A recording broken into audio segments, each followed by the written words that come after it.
హల్లెలూయా హల్లెలూయా హల్లెలూయా. ఇంతవరకు మనం చక్కగా పాటల ద్వారా, స్తుతి ఆరాధన ద్వారా ప్రభువారిని ఎంతగానో మనము మహిమపరిచిన్నాము. ఇప్పుడు కొద్ది నిమిషములు మన ఆత్మీయ జీవితంకు కావలసినటువంటి కొంత ఆత్మీయ ఆహారము మనము భుజించులాగున ప్రార్థన చేసుకుని వాక్యమును ధ్యానం చేసుకుందాం. మహాగణుడు మహోన్నతుడైన మా ప్రియ పరలోకపు తండ్రి, మీ యొక్క పరిశుద్ధమైన నామానికి వందనాలు, స్తోత్రాలు చెల్లిస్తున్నాము నాయన. ఇంతవరకు ఆరాధనలో మీరు ఎంతగానో సహాయం చేస్తున్నారు ప్రభా. మా స్తుతులను మీరు అంగీకరించినారని నమ్ముచున్నాము. మా స్తుతుల మీద మీరు ఆసీనులై ఉన్నారని మేము నమ్ముచున్నాం నాయన. ఇప్పుడు నీ వాక్యము ధ్యానిస్తుండగా నాయన, వెనుగల చెవులను గ్రహించగలిగే హృదయమును మా అందరికీ దయచేయండి ప్రభువా. వాక్యమును సాతారుడు ఎత్తుకుని పోకుండా హృదయంలో భద్రం చేసుకుని ఆ వాక్యానుసారంగా జీవించే కృపను ప్రతి బిడ్డకు దయచేయమని ఘనత మహిమ ప్రభావాలు చూపిస్తూ యేసు నామములో అడిగి ప్రార్థిస్తున్నాం తండ్రి. ఆమేన్ ఆమేన్. ఈరోజు మన వాక్య ధ్యానాంశం ఏమనగా కనికరము ఆదరణ చూపేవాడు. చెప్పండి, కనికరము ఆదరణ చూపేవాడు. కనికరము ఆదరణ చూపేవారు ఈ లోకములో ఎవరున్నారు చెప్పండి? ఈ లోకములో కనికరించేవారు, ఆదరించేవారు, ప్రేమించేవారు, హక్కును చేర్చుకునేవారు చాలా బహు తక్కువ మంది ఉంటారు. చాలా తక్కువ. మనుషుల ప్రేమ ఎలా ఉంటుందంటే, వారికి నచ్చినట్లయితే లేదా వారికి అనుకూలముగా మనం నడుచుకుంటే, ప్రవర్తిస్తే వారు మనల్ని ప్రేమిస్తూ ఉంటారు, ఆదరిస్తూ ఉంటారు, మన పట్ల అవసరమైతే జాలి చూపిస్తూ ఉంటారు. కానీ అది కూడా కొంతకాలం మాత్రమే, కొంతవరకు మాత్రమే పరిమితంగా ఉంటుంది తప్ప ఎల్లప్పుడూ కూడా అది కంటిన్యూ అవుతుందని మనం చెప్పలేము. అయితే ఈనాడు మనం చూసినట్లయితే కనికరమ లేని మనుషులు, జాలి దయ లేని కర్కశత్వంతో జీవించేవారు చాలా మంది మనం చూస్తూ ఉన్నాం. ఏమాత్రము కనికరము కానీ జాలి దయ కానీ లేనటువంటి మనుషులు మనం చూస్తున్నాం సమాజంలో. అసలు ఇంతకీ కనికరం అంటే ఏమిటి? కనికరం అనగా ఎవరైతే అవసరతల్లో ఉన్నారో, అవసరం కోసం ఎదురు చూస్తూ ఉన్నారో, లేదా ఎవరైతే నిరాశ్రయులుగా ఉన్నారో, ఎవరైతే నిర్దయులుగా ఉన్నారో, ఏ దిక్కు మొక్కు లేకుండా అభాగ్యులుగా ఉన్నారో, అత్యవసర సహాయం కొరకు ఎవరైతే ఎదురు చూస్తూ ఉంటారో అలాంటి వారి పట్ల జాలి దయ ప్రేమ కలిగి జీవించడాన్ని కనికరము అంటారు. కనికరము గలవారు అంటారు. కనికరం అనేది దేవుని యొక్క పిల్లలలో ప్రాముఖ్యమైన ఒక భాగం.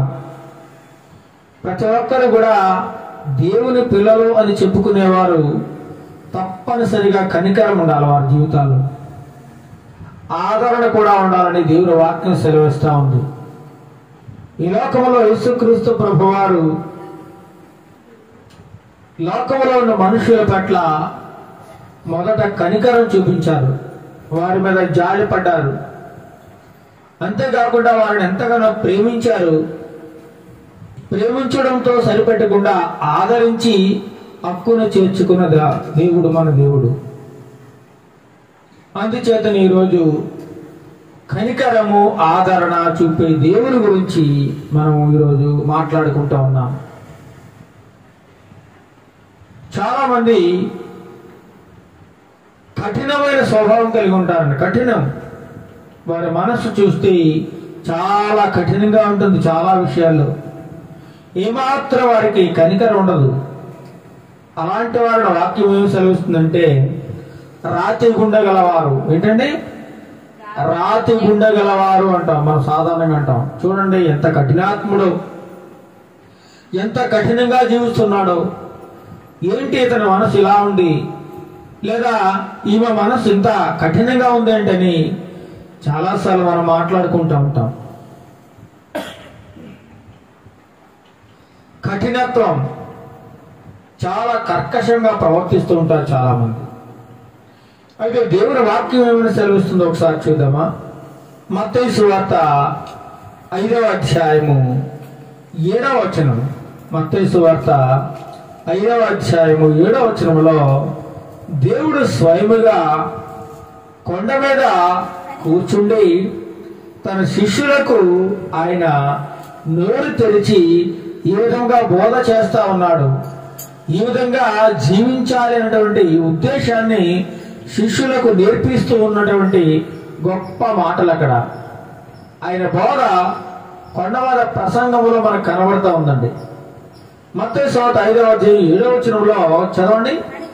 కనికరము గలవారు ధన్యులు, వారు కనికరం పొందుదురు. నువ్వు ఎవరి మీదైతే కనికరం చూపిస్తున్నావో, ఎవరి మీదైతే నువ్వు జాలి దయ చూపిస్తున్నావో, తిరిగి నీవు కూడా కనికరాన్ని పొందుకుంటావు. జాలి దయ ప్రేమను నీవు కూడా పొందుకుంటావని దేవుడు యేసుక్రీస్తు ప్రభువారు ఆనాడు కొండ మీది ప్రసంగంలో శిష్యులకు బోధిస్తూ ఉన్నారు అన్నమాట. శిష్యులకు బోధించినటువంటి గొప్ప మాటలు, ప్రపంచాన్ని ప్రభావితం చేసినటువంటి మాటలండి. ప్రపంచంలో అత్యధిక శాతము ఈ దేవుని యొక్క మాటలు విని తమ మనస్సును మార్చుకున్నారు, తమ జీవితాన్ని మార్చుకున్నారు, తమ ప్రవర్తనను మార్చుకున్నారు. ఒకప్పుడు దుర్మార్గులుగా జీవించిన వారు ఇప్పుడు సాధువులుగా మారిపోయండి. సాధువులుగా, సాధు స్వభావం కలిగి ఒక మంచివాడిగా, మంచి మనసు కలిగిన వారిగా, నీతి నిజాయితీ పరులుగా మార్చబడ్డారంటే కేవలము దేవుని యొక్క గొప్ప మాటలండి. ఆయన మాటలు ఎవరైతే వింటారో వారి జీవితం పూర్తిగా మారిపోతుంది. ఒకప్పుడు వారు ఎంత నీచులైనటువంటి స్వభావం కలిగిన వారైనా సరే యేసుక్రీస్తు ప్రభువారిని అంగీకరించినట్లయితే, వారి యొక్క హృదయంలోనికి యేసుక్రీస్తు ప్రభువారిని ఆహ్వానించినట్లయితే వారి హృదయం ఒక గొప్ప ఆశ్చర్యకరంగా మారిపోతూ ఉందండి. ఒకనాడు జక్కయ్య జీవితంలో చూసినట్లయితే జక్కయ్య జీవితం అంతా కూడా పాపంతో నిండి ఉంది, దుర్మార్గమైన స్వభావంతో నిండి ఉంది. ధనం సంపాదించుకోవాలనేటువంటి గొప్ప ఉద్దేశం కలిగి అనేక మందిని మోసం చేస్తూ జీవిస్తున్నటువంటి స్వభావంతో జీవిస్తున్నవాడు జక్కయ్య. ఒకరోజు ఎందుకో ఆయనకు యేసయ్యను చూడాలన్నటువంటి కోరిక కలిగింది. ఆ కోరికను జక్కయ్యలో పెట్టింది ఎవరు? యేసుక్రీస్తు ప్రభువారే. ప్రతి ఒక్కరికి కూడా ఏదో ఒక సమయంలో యేసయ్యను చూడాలి, యేసయ్య దగ్గరికి వెళ్ళాలి, యేసయ్య ప్రేమను పొందుకోవాలి, ఆయన కృపకు నేను పాత్రుడుగా ఉండాలి అనేటువంటి ఉద్దేశము మానవుల యొక్క జీవితంలో ఏదో ఒక సమయంలో కలిగి తీరుతుంది. అలా కలగకపోతే వారి జీవితం నాశనమైపోయే ప్రమాదం ఉందని ఉదయకాల సమయంలో దేవుడు మనతో మాట్లాడుతూ ఉన్నాడండి. అందుచేత యేసుక్రీస్తు ప్రభువారు అంటున్నారు, కనికరము గలవారు ధన్యులు. ఈ భూమి మీద ఎవరు ధన్యులండి? గొప్ప డబ్బు, గొప్ప పేరు ప్రఖ్యాతులు, ధన ధాన్యాదులు, బంగ్లాలు, బంగారము వెండి సంపాదించుకున్న వారు ధన్యులు కాదట. మరి ఎవరు ధన్యులు అని వాక్యం సెలవిస్తూ ఉంది?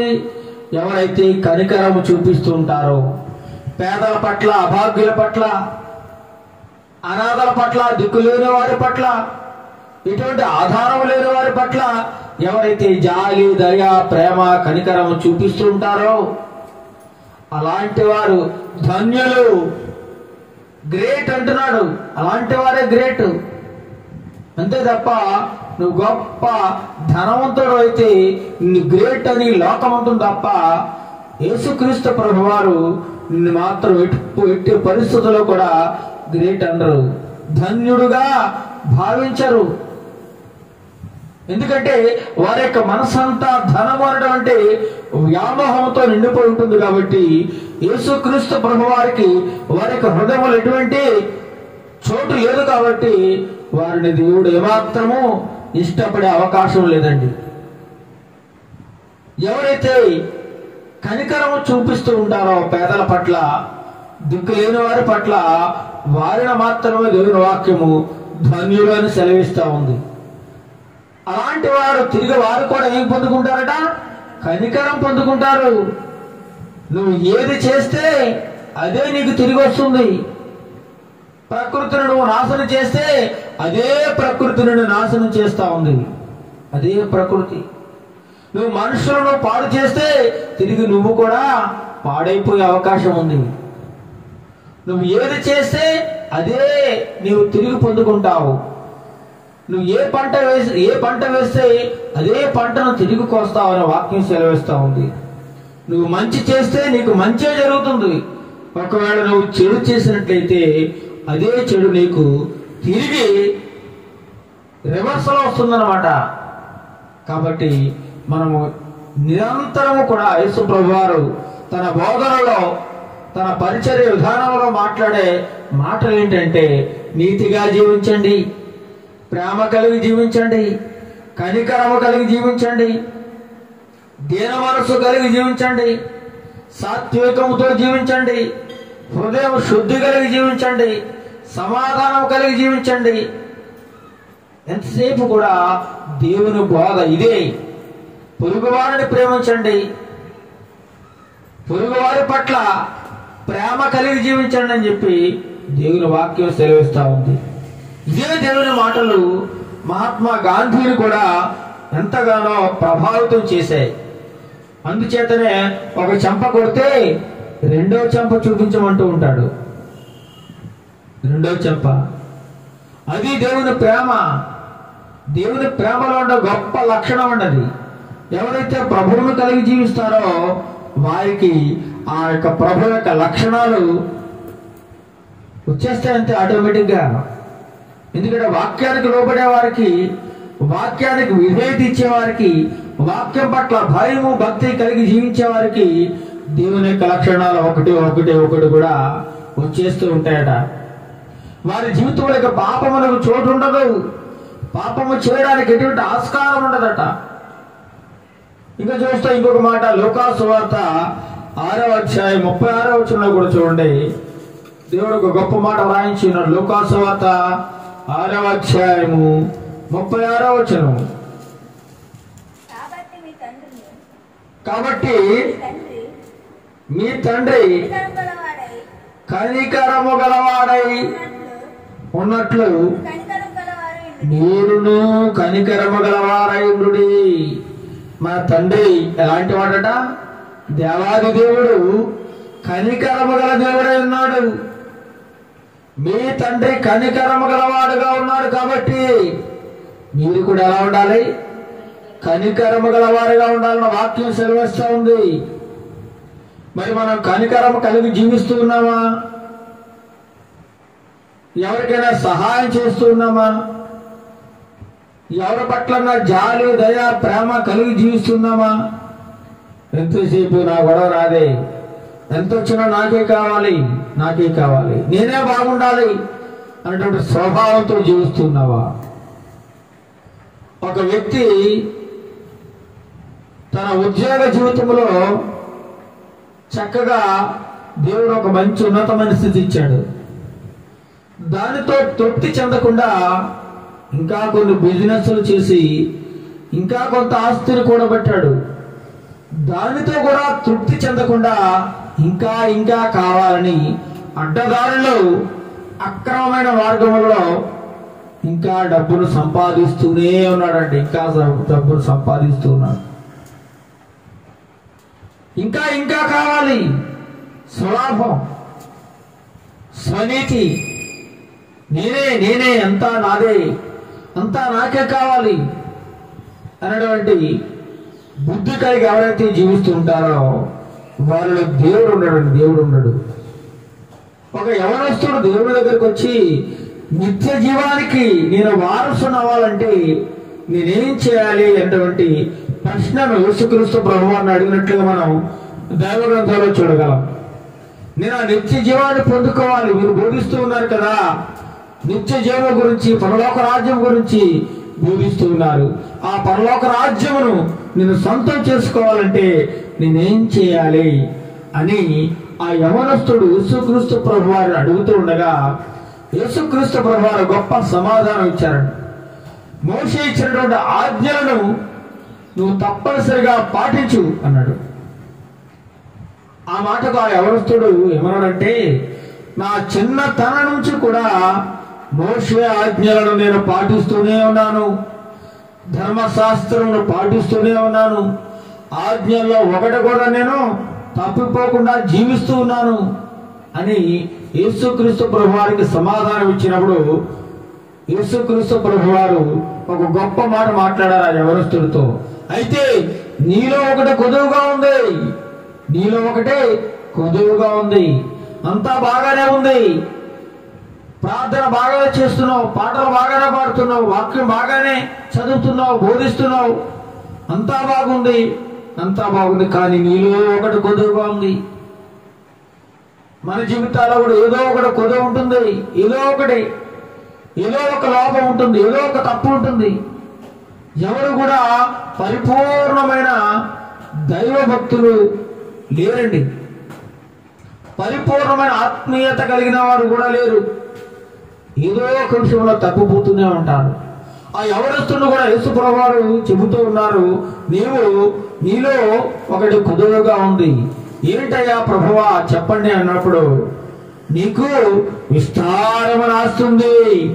ఏముందట? విస్తారమైన ఆస్తి ఉంది. నువ్వు చాలా డబ్బు సంపాదించుకున్నావు, చాలా ఆస్తులు కూడగట్టుకున్నావు. కాబట్టి నీ ఆస్తి అంతా అమ్మేసి పేదలకు పంచిపెట్టి, అనాథలకు పంచిపెట్టు, దిక్కులేని వాళ్ళకు పంచిపెట్టు.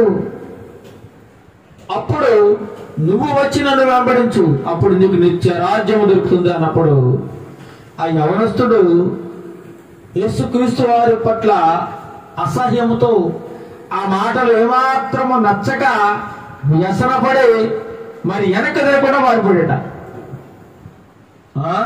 నేనెంతో కష్టపడి సంపాదించుకున్నటువంటి ఆస్తిని, నా పిల్లల కోసం తరములకు తగిన ఆస్తిని సంపాదించుకునే వాళ్ళందరి కోసం నేను ఎంతో కష్టపడుతూ సంపాదిస్తే ఇదంతా యేసుక్రీస్తు ప్రభు వచ్చి అంతా అమ్మేసి పేదలకు పెట్టేసి అప్పుడు నా రాజ్యం దొరుకుతుంది అంటున్నాడు. ఇదేంటి మాటలు అని ఆ మాటలు నచ్చక చిరాకు పడే వ్యసనముతో అక్కడి నుంచి వెళ్ళిపోయాడట. చూడండి, కనికరం లేదు ఆ వ్యక్తికి, ప్రేమ లేదు, జాలి లేదు, దయ లేదు, అంతా నాకే కావాలి, ఇంకా కావాలి, ఇంకా కావాలి. అలాగే స్వార్థపూరితమైన మనసుతో అనేక మంది ఈ లోకంలో జీవిస్తున్నారు. అందుకే మన తండ్రి, మన దేవాది దేవుడు కనికరమ గలవాడు. ఈరోజు ఆయన కనికరం చూపిస్తూ ఉన్నాడు కాబట్టి మనం ఎన్ని తప్పులు చేసినా, ఎన్ని నేరాలు చేసినా, ఎన్ని వేషాలు వేసినా ఇంకా ఇంకా ఇంకా బ్రతికి బట్ట కట్టి భూమి మీద జీవిస్తున్నాం. కేవలము ఆయన కృప మాత్రమే మనల్ని కాపాడుతుందండి. కృప, ఆయన దయ వలన మాత్రమే మనం ఊపిరి పీల్చుకుంటా ఉన్నాము. ఆయన ప్రేమ వలన మాత్రమే మనం ఇంకా బ్రతికి సజీవంగా ఉన్నాం. అంతే తప్ప మన గొప్పతనము, మన ఆరోగ్యము, మన ఆరోగ్య సూత్రాలు ఏమాత్రం పనిచేయండి. దేవుడు ఇంకా మన పట్ల కనికరం చూపిస్తూ ఉన్నాడు కాబట్టి ఇంకా మనము ఈ విధంగా జీవిస్తున్నాము. అదే విధముగా మీరు కనికరము కలిగి ఉండాలని దేవుడు ఉదయకాల సమయంలో మనతో తన వాక్యం ద్వారా మాట్లాడుతూ ఉన్నాడు. మీ తండ్రి ఇలాంటి వాడట, కనికరం గలవాడు. యేసుక్రీస్తు ప్రభువారు కనికరము గల దేవుడు. అందుకే అంటున్నాడు, నేను పాపులను వెదకి రక్షించుటకు ఈ లోకమునకు వచ్చి తిని. ఎవరన్నాడా? మంచోళ్ళ కోసం రాలేదు దేవుడు. ఎవరైతే పాపములో నలిగిపోయి పాపము చేస్తూ దేవునికి దూరంగా ఎవరైతే జీవిస్తూ ఈ పాపము లోకములో కొట్టుమిటాడుతూ నరకానికి చేరువగా ఉన్నారో అలాంటి వారిని రక్షించాలని యేసుక్రీస్తు ప్రభువారు ఈ లోకమునకు మన మీద ఉన్నటువంటి గొప్ప ప్రేమతో వచ్చాడు. ప్రేమ కలిగిన దేవుడండి. మనం నాశనం అయిపోకూడదని, మనం నరకానికి వెళ్ళకూడదని, ఆ అగ్నిగుండంలో మనమందరం మాడి మలమల మసైపోకూడదని, మనలందరూ రక్షించాలని దేవాది దేవుడి కుమారుడి స్వరూపము ధరించి ఈ భూలోకానికి వచ్చేసాడు. దేవుడే దిగి వచ్చేసాడు మానవుల కోసం. అంటే దేవునికి మానవుల పట్ల ఎంత కనికరం ఉందో ఒకసారి ఆలోచించండి. ఈ మానవుడు దేవుడు ఎంతగా ప్రేమిస్తున్నాడో, ఎంత జాలి ప్రేమ దయ కలిగి దేవుడు ఉన్నాడో ఈ మానవుడు అర్థం చేసుకోవట్లేదు. ఇంకా ఇంకా ఇంకా దేవునికి దూరంగా జీవిస్తూ ఉన్నాడు. ఈ లోకాన్ని, లోక సాంగత్యాన్ని, లోక స్నేహాన్ని వదలలేకపోతా ఉన్నాడు. ఈ లోకమే నా ప్రపంచం అంటున్నాడు. ఈ రంగుల వలమే నా జీవితం అని ఎంతో మంది తన జీవితాన్ని సైతము పాడు చేసుకుంటూ ఉన్నారు. కనికరం కలిగి జీవించాలండి. క్రైస్తవ జీవితంలో కనికరం ఉండాలి. మొన్నొక సేవకుడు, ఒక సంఘ విశ్వాసి నాతో మాట్లాడుతూ ఉన్నాడు. వారి సేవకుడంట అతను నెలకు ఒక 70,000 నుంచి 80,000 సంపాదిస్తూ ఉన్నాడట. అలా ఆ యొక్క సంఘంలో చాలా మంది ఉద్యోగస్తులు ఉన్నారట. ప్రతి ఒక్కరు కూడా 50,000, 60,000, 70,000, 30,000, 40,000 సంపాదించేవారే. వాళ్ళందరూ కూడా ప్రతి ఒక్కరికి ఆ దేవ సేవకుడు అంటాడట, నెల అయ్యేసరికి దశంభాగం తెచ్చి మీరు ఇవ్వాలి. ప్రతి నెల దశంభాగం నాకు ఇవ్వాలి. అది దేవుని సొమ్ము కాబట్టి మీరు దాన్ని తీసుకోకూడదు, నాకు ఇచ్చేయాలి, దేవునికి ఇచ్చేయాలి అంటూ ఉండేవాడట. వీళ్ళందరూ కూడా ప్రతి నెల దశంభాగాన్ని తీసుకొచ్చి ఆ సంఘ కాపరికి ఇస్తూ ఉండేవారు. ప్రతి వారం కొన్ని వేల రూపాయల కానుక వస్తూ ఉండేది. అయితే ఆ సేవకుడు ఆ కానుకలను దేవుని పని కోసం వాడకుండా అతనికి నచ్చినట్లుగా, అతనికి మెచ్చినట్లుగా తన ఇష్టానుసారంగా వాడుకుంటూ ఉండేవాడట. మంచి కారు కొనుక్కున్నాడు, మంచి ఇల్లు కట్టుకున్నాడు, పిల్లలకు మంచి చదువులు చదివిస్తూ ఉన్నాడు. ఈ కానుకలన్నీ కూడా తన కుటుంబానికి ఇంకా ఇంకా ఇంకా వచ్చిన డబ్బా అంతా ఖర్చు పెడుతూ ఉన్నాడు, వృధా ఖర్చు. ఇంకా ఖరీదైన బట్టలు కొంటూ ఉన్నాడు, ఇంకా అమ్మగారికి మంచి మంచి నగలు ఇవన్నీ చేయిస్తూ ఉన్నాడు. వచ్చిన దశంభాగమును, కానుకలను తన స్వార్థం కోసం వాడుకుంటూ ఉన్నాడు. ఇది గమనించిన ఆ సంఘంలో ఉన్నటువంటి విశ్వాసి నిలదీసి అడిగాడట ఒక రోజున, అయ్యగారు, ఈస్టర్ పండుగ వస్తే మమ్మల్ని కానుకలు అడుగుతున్నారు, కవర్లు ఇస్తా ఉన్నారు. క్రిస్మస్ పండుగ వస్తే మమ్మల్ని కానుకలు అడుగుతున్నారు, కవర్లు ఇస్తా ఉన్నారు. ఏమండి, ఏదొచ్చినా సువార్త కూటాలు పెట్టాలన్నా మమ్మల్ని కానుకలు అడుగుతున్నారు, ఉపవాస కూటాలు పెట్టాలన్నా మమ్మల్ని కానుకలు అడుగుతున్నారు, ఎవరికైనా భోజనం పెట్టాలన్నా మళ్ళీ మమ్మల్ని మా మీద వసూలు చేస్తా ఉన్నారు. ఇది ఎక్కడే అన్యాయం చెప్పండి? మేమిచ్చే దశంభాగాలు ఏమైపోతున్నాయి? మేమిచ్చే కానుకలు ఏమైపోతున్నాయి? చాలా మంది కొన్ని వేల రూపాయలు ఇస్తున్నారు కదా, ఆ డబ్బులోంచి మీరు ఖర్చు పెట్టచ్చు కదా అని అడిగాడంట. ఆ కానుకలోంచి తీసి ఈ కార్యక్రమాన్ని జరిగించచ్చు కదా, ఈస్టర్ కార్యక్రమాలు కానీ, జనవరి 1 కానీ, లేదా క్రిస్మస్ పండుగ కానీ సెలబ్రేషన్ చేయొచ్చు కదా.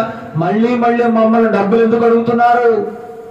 మా మీద ఎందుకు మనిషికి 1000 వేసుకోండి, 2000 వేసుకోండి అని ఎందుకు అంటున్నారని ఆ సేవకుడు నిలదీసి అడిగాడట. అప్పుడు నన్ను అడిగాడు ఆయన, ఏమంటే నేను ఎలా అడిగాను? అడిగిన వెంటనే ఆ సేవకుడికి చాలా కోపం వచ్చేసింది. దానికి నువ్వు లెక్కలు అడగకూడదు, నువ్వు దేవుడికి ఇచ్చేసావు, మర్చిపోయావు, అది నా ఇష్టం, నేను ఎలా ఖర్చు పెట్టుకున్నా నీకు సంబంధం లేదు అన్నాడట. ఎంత విచారకరమో చూడండి. చాలా మంది దేవుని యొక్క సొమ్మును వృధాగా ఖర్చు పెడుతున్నారు, వృధా. అప్పుడు ఆ వ్యక్తి అన్నాడు, గొప్ప నిర్ణయం తీసుకున్నాడు, ఇక మీదట నేను ఆ సంఘానికి దశమ భాగం అనండి. ఎందుకంటే ఆ దశమ భాగాన్ని ఆ సేవకుడు మంచి పద్ధతిలో వాడటం లేదు, సద్వినియోగం చేయడం లేదు, దుబారాగా ఖర్చు పెట్టుకుంటా ఉన్నాడు. దుబారా పనికిరాని ఖర్చులన్నీ పెడతా ఉన్నాడు ఆయన. కాబట్టి ఇక నుంచి నేను దశమ భాగం తీసి పేదలకు పంచుతాను, అనాథలకు పెడతాను, దిక్కులేని వారికి ఇస్తాను, ఎవరైతే ఆపదలో ఉన్నారో అలాంటి వారికి సహాయం చేస్తాను అని నాతో చెప్పాడు. ఇలా చేయడం మంచిదేనా అండి అని నన్ను అడిగాడు. చాలా గొప్ప పని అని చెప్పాను నేను. చాలా గొప్ప పని, చాలా మంచి నిర్ణయం తీసుకున్నారు మీరు. దేవునికి కావాల్సింది కూడా అదే. దేవుడు ఏం చెబుతున్నాడు? కనికరం చూపమంటా ఉన్నాడు. కనికరము. వృధాగా ఖర్చు అయిపోయే డబ్బుని పేదల కోసం ఖర్చు పెట్టును, దిక్కులేని వారి కోసం, అనాథల కోసం ఖర్చు పెట్టు. దేవునికి ఇచ్చినట్లే దేవుడు ఎంతో సంతోషిస్తాడు అని నేను చెప్పినప్పుడు ఆ వ్యక్తి కూడా చాలా సంతోషించాడు. నేను అతనికి కొద్దిసేపు వాక్యం కూడా బోధించాను. అలా మన తండ్రి కనికరం గల దేవుడు. కాబట్టి మనం కూడా కనికరం చూపించాలి. పేదల పట్ల, దిక్కులేని వారి పట్ల, అనాథల పట్ల కనికరం కలిగి జీవించాలని వాక్యం సెలవిస్తుంది. ఆ మాటలు కాదు. మత్తయి సువార్త 9వ అధ్యాయము 13వ వచనం చూడండి. మత్తయి సువార్త 9వ అధ్యాయము 13వ వచనంలో దేవుడు గొప్ప మాట మాట్లాడుతున్నాడు. అయితే నేను పాపులను పిలువచ్చితని గాని నీతిమంతులను పిలువ రాలేదు. నేను ఎవరిని పిలిచాను? పాపులను మాత్రమే. పాపుల కోసమని లోకంలోకి వచ్చాను. తర్వాత ఏమంటున్నాడు? గనుక నే కనికరమనే కోరుచున్నాను గాని బలిని కోరను. దేవుడు బలులు కోరేవాడు కాదండి. నేను బలిని కోరను, నేను బలిని కోరడం లేదు. నీ నుంచి నేను ఆశించేది ఏంటో తెలుసా? కనికరం ఆశిస్తా ఉన్నాను. ఎందుకంటే నేను కనికరం గల దేవుడును. కాబట్టి మీరు కూడా నాలో ఉన్నటువంటి కనికరమును మీరు కూడా అనేకుల పట్ల చూపించాలి అని దేవుడు సెలవిస్తా ఉన్నాడు. కనికరం కోరుచున్నాను కానీ నేను బలిని కోరను. బలిని కోరే దేవుడు కాదు. ఎడ్ల యొక్క మేకల యొక్క రక్తము పాపాన్ని తీసివేట అసాధ్యము. పాపం పోవాలంటే యేసుక్రీస్తు ప్రభువు వారి యొక్క రక్తం మాత్రమే నీ పాపములు నా పాపములు కడిగి శుద్ధి చేయగలదు. ఇక వేరే ఏ రక్తము కూడా పాపములు తీసివేట అసాధ్యము, అసాధ్యము. కనికరమును కోరే దేవుడట, బలిని కోరడండి. చాలా మంది పెడితే పెళ్లి కొడతారట సామెత. పెట్టకపోతే చావు కొడతారు. నువ్వు చక్కగా అన్ని పెడతావు అనుకో, ఏమంటారు? చాలా మంచోడండి, చాలా మంచి వ్యక్తి అండి. పెడితేనే, పెట్టకపోతే దూషిస్తూ ఉంటారు, తిడుతూ ఉంటారు, అలక్ష్యంగా ప్రవర్తిస్తూ ఉంటారు, నిర్లక్ష్యం వహిస్తూ ఉంటారు. అలాంటి దేవుడు కాదు మన దేవుడు. నువ్వు ఏ పరిస్థితుల్లో ఉన్నా నిన్ను కనికరించే దేవుడు. నువ్వు ఎలాంటి స్థితిలో ఉన్నా నీ మీద జాలి చూపించే దేవుడు. అందుచేతనే నేను కనికరమును కోరుతున్నాను తప్ప నేను బలిని కోరడం లేదు. కనికరమునే కోరుచున్నాను. కానీ నువ్వేం చేయాలి? నిర్దోషులను దోషులుగా తీర్పు తీర్చకూడదు. ఎవరైతే నిర్దోషులు ఉన్నారో, ఎవరైతే పాపము తప్పు చేయకుండా ఎవరైతే ఉన్నారో అలాంటి మీద నువ్వు లేనిపోని నిందలు మోపకూడదు, తప్పుడు ప్రచారం చేయకూడదు. దేవుని వాక్యం స్పష్టంగా తెలియజేస్తా ఉందండి. సామెతల గ్రంథము 19వ అధ్యాయము, సామెతల గ్రంథము 19వ అధ్యాయము 17వ వచనంలో కూడా సొలొమోను జ్ఞానవంతుడు ద్వారా దేవుడు గొప్ప మాట రాయించాడండి.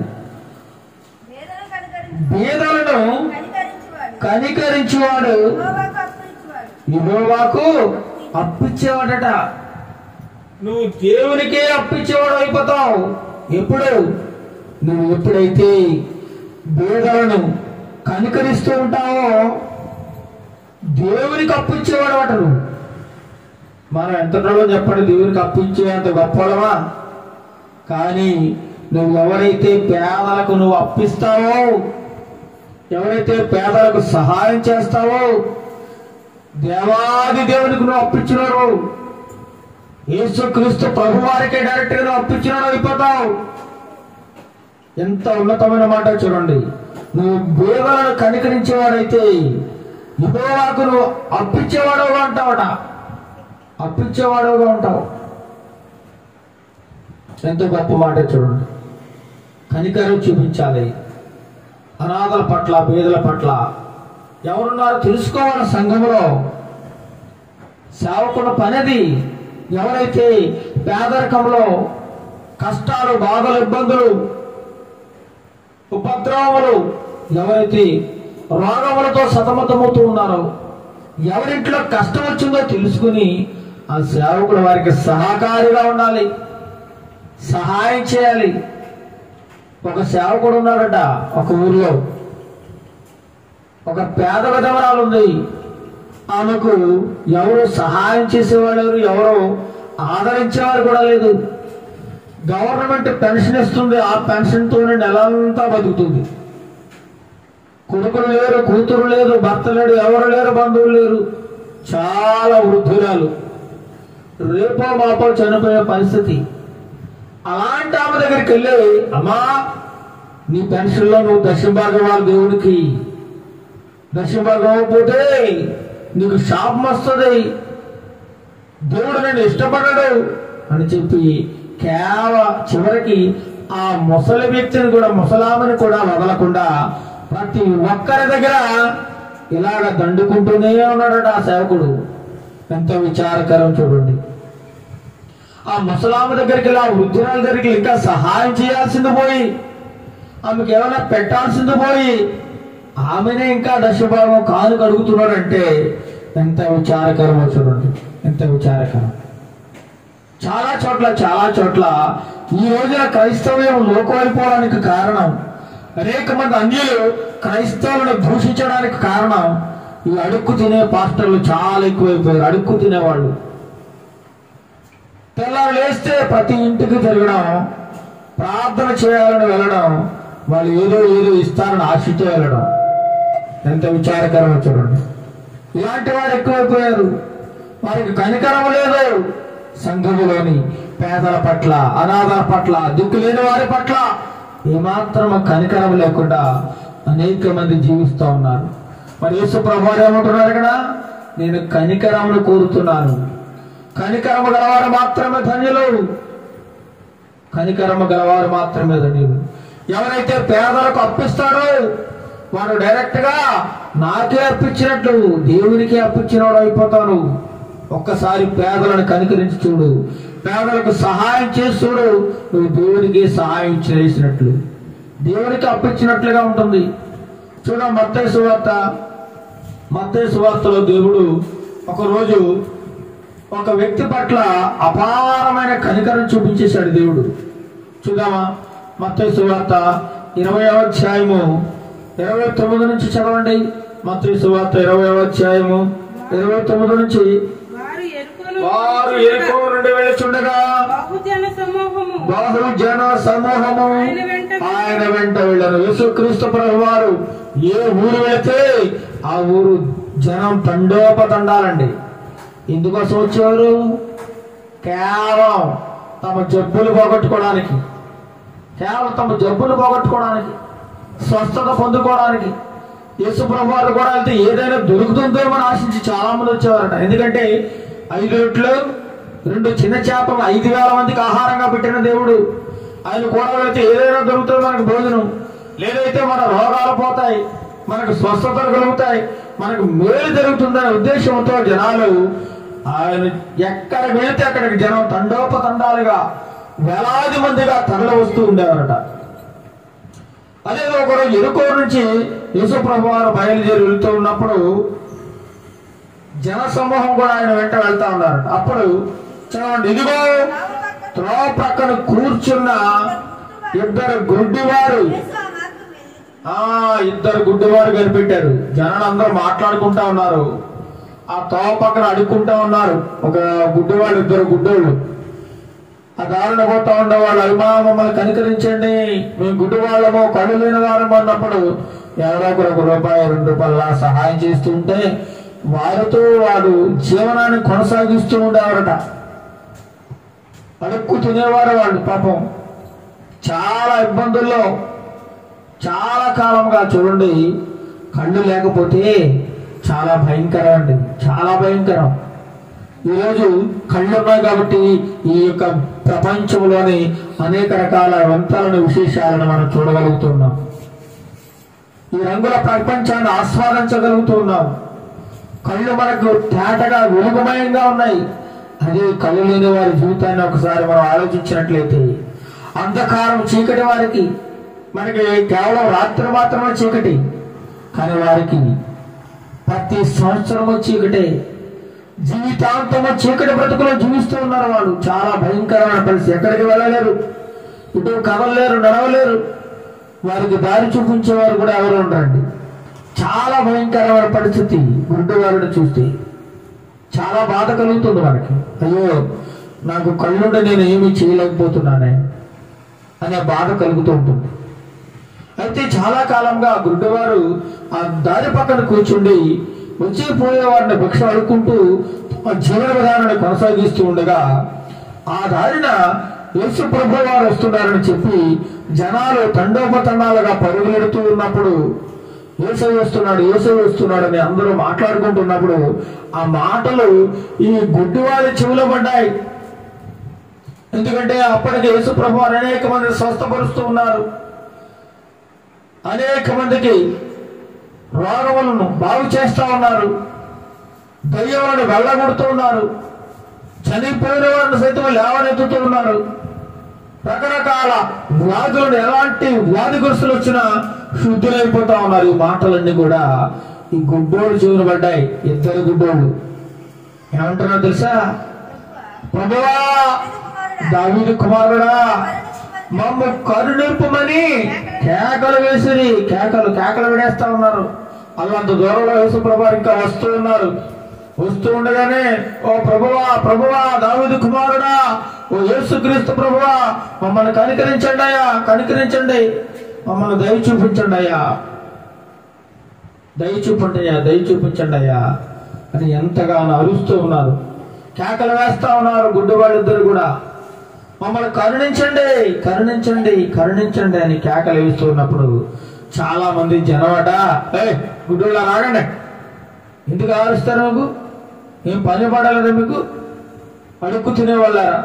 ఎందుకు అలా కేకలేస్తున్నారు అని చెప్పి ఊరకుండుడని జనులు వారిని గద్దించేశారట. గట్టిగా గద్దించారు, భయపెట్టారు వాళ్ళని. అలాగైనా ఆగుతారేమో అని. అయితే వాళ్ళు భయపెట్టే కొద్ది, వాళ్ళు గద్దించే కొద్ది కూడా వారు ఇంకా గట్టిగా కేకలేస్తా ఉన్నారు. ఏమని? ప్రభువా, దావీదు కుమారుడా, మమ్ము కరుణింపమని మరి బిగ్గరగా కేక వేశారట. గట్టిగా, ఇంకా గట్టిగా అరుస్తున్నారు, మమ్మల్ని కరుణించు ప్రభువా, కరుణించు ప్రభు. ఈ కేకలు సరాసరి యేసుక్రీస్తు ప్రభు వారి చెవిలో పడ్డాయండి. నీ మాట యేసుక్రీస్తు ప్రభు వారి చెవిలో పడాలి. నీ ప్రార్థన యేసుక్రీస్తు ప్రభు వారి చెవిలో పడాలి. ఎందుకంటే ఆయన ఆలకించే దేవుడు, ఆలకించి జవాబు దయచేసే దేవుడు, ఆయన కనికరం చూపే దేవుడు. కాబట్టి నీ మాట యేసయ్యకి వినబడేలా ఉండాలి, వినబడేలా ఉండాలి. ఈ గుడ్డివారు గట్టిగా కేకలు వేశారు, మమ్మల్ని కరిగించు దావీదు కుమారుడా, యేసుక్రీస్తు ప్రభువా, మమ్మల్ని రక్షించు, కాపాడు అని గట్టిగా కేకలు వేసినప్పుడు యేసు నిలిచి, యేసు ప్రభు వెంటనే ఆగిపోయారటండి. వెంటనే ఆగిపోయారు. ఆ జన సమూహం కొన్ని వేల మంది చుట్టూ ఉన్నారు. ఎంత గట్టిగా వేశారో చూడండి వాళ్ళు. ఆ మధ్యలో యేసు ప్రభు నిలిచి ఆగిపోయి వారిని పిలవమని చెప్పారట. ఆ గుడ్డు భిక్ష వాళ్ళిద్దరిని, ఆ గుడ్డు వారిని ఇద్దరిని నా దగ్గర పిలవండి అని చెప్పినప్పుడు వారిని ఇద్దరిని తీసుకొని వచ్చారు. వారిని అడుగుతున్నారు, చదవండి 13 33. నేను నీకేమి చేయగోరుచున్నానని వారిని అడుగగా వారు ఏమంటున్నారు, ఏం కావాలి మీకు? ఎందుకు అంత గట్టిగా కేకలు వేస్తా ఉన్నారు మీ ఇద్దరు? నా వల్ల నీకు ఏం కావాలి అని అడుగుతా ఉన్నాడు యేసుప్రభువు. ఈరోజు నిన్ను నన్ను మనందరిని అడుగుతూ ఉన్నాడు. ఓ ప్రియ, నా ప్రియ సహోదరి సహోదరుడా, నా ప్రియ కుమారుడా కుమార్తె, నా వల్ల నీకేం కావాలి? నీకేం కావాలి? ఈరోజు మనకు ఉదయకాల సమయంలో అడుగుతున్నాను, నీకు ఏమి కావాలి నా వల్ల? ఆ గుడ్డి వాళ్ళు అడుగుతున్నావు, నా వల్ల నీకేం కావాలి? నేనేం చేయాలని నువ్వు కోరుకుంటూ ఉన్నావు అని వారిని అడిగినప్పుడు వారు ఏమంటున్నారట, ప్రభువా మా కన్నులు తెరవవలనని. అయ్యా మేము గుడ్డోళమయ్యా, పుట్టు గుడ్డోళమయ్యా, ఈ లోకం ఎలా ఉంటుందో మేము చూడలేదు. తల్లి గర్భంలో పుట్టిన వాళ్ళకు ఎప్పటి వరకు మాకు చూపలేదు. చాలా భయంకరమైన పరిస్థితుల్లో ఉన్నామయ్యా. మమ్మల్ని ఎవరు పట్టించుకునే నాదుడు లేడయ్యా. మేము బ్రతకడం చాలా కష్టమైపోతా ఉంది. మా తల్లిదండ్రులు మమ్మల్ని వదిలేశారు. ఇదిగో ఇలా భిక్ష అడుక్కుంటూ జీవనాన్ని కొనసాగిస్తూ ఉన్నాం. ఎవరైనా దయతెలిచి ఏమన్నా పెడితే తింటా ఉన్నాం. మా బ్రతుకు చాలా దుర్భరంగా ఉందయ్యా, మా మీద కనికరించే ప్రభువా, మాకు కన్నులు కావాలయ్యా, మా కన్నులు తెరువు ప్రభువా అని యేసుక్రీస్తు ప్రభువు అని అడిగినప్పుడు యేసుక్రీస్తు ప్రభు ఏం చేశారండి?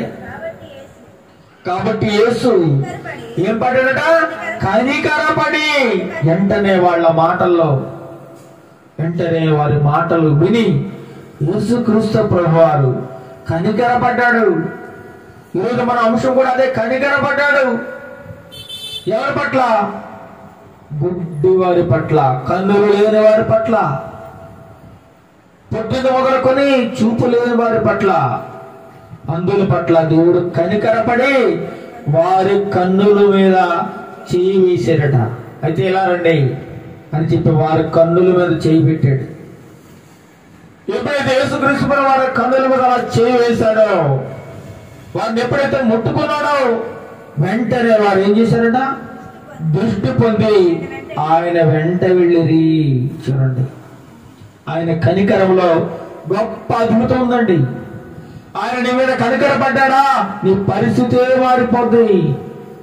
నువ్వు ఏదో చేసి గొప్పలు కావాలనుకుంటున్నావేమో, ఏదో వ్యాపారాలు చేసి బిజినెస్ చేసి గొప్ప ధనవంతుడు అవ్వాలనుకుంటూ ఉన్నావేమో, ఎన్నో ప్రయత్నాలు చేస్తూ ఉన్నావేమో. కానీ యేసయ్య గారి నీ మీద కనికరపడ్డాడంటే నువ్వు మహా గొప్ప ఆశీర్వాదం పొందుకుంటా ఉన్నావు, మహా గొప్ప ఐశ్వర్యంతుడు అయిపోతావు. యేసయ్య కనికరం నీ మీద కావాలి. యేసయ్య కనికరం మన మీద ఉండాలి. అప్పుడే మనం యేసయ్య కృపకు పాత్రులుగా ఉంటాం. వెంటనే వారు దృష్టి పొంది ఆయన వెంట వెళ్ళారట. వెంటనే చూపు వచ్చేసింది వాళ్ళకి. యేసయ్యను సరాసరి చూడగలిగారు. ఎంత గొప్ప ధనియులు చూడండి వాళ్ళు. గుడ్డివారు సరాసరి యేసయ్యను చూశారు. ఆ లోకంలో మనుషులను చూశారు. ప్రపంచంలో ఏమేముందో అంతా చూశారు వాళ్ళు. ఆనాటి నుంచి యేసు ప్రభు వారు వెంబడిస్తూనే ఉన్నారు. కనికరం గల దేవుడు మన దేవుడు.